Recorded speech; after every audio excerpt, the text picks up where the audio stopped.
Želim da vas upozorim na jedan profil na Instagramu koji se zove Jedan Hadži.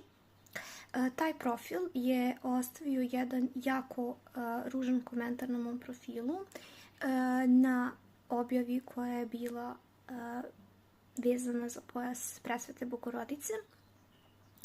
I želela bih da vas upozorim i da vam kažem da se iza tog profila krije jedna muška osoba koja u svojim komentarima želi da ponizi žene.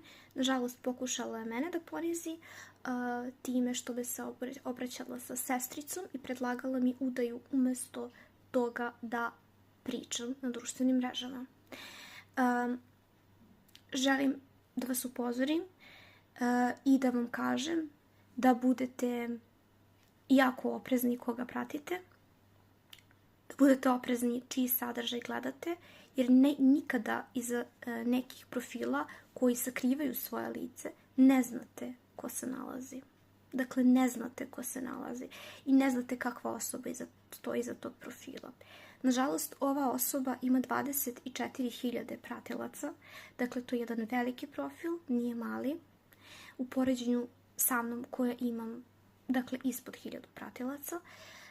Želim samo da vam kažem da vodite računa koga pratite i nikada ne znate ko se krije iza profila, pogotovo koji su verske tematike, koji ne pokazuju svoje lice. Ja ga vrlo otvoreno pokazujem, vi vrlo možete otvoreno da vidite ko sam i šta sam. Vidite me da sam mlađa osoba, vidite me kako izgledam, vidite da sam žensko.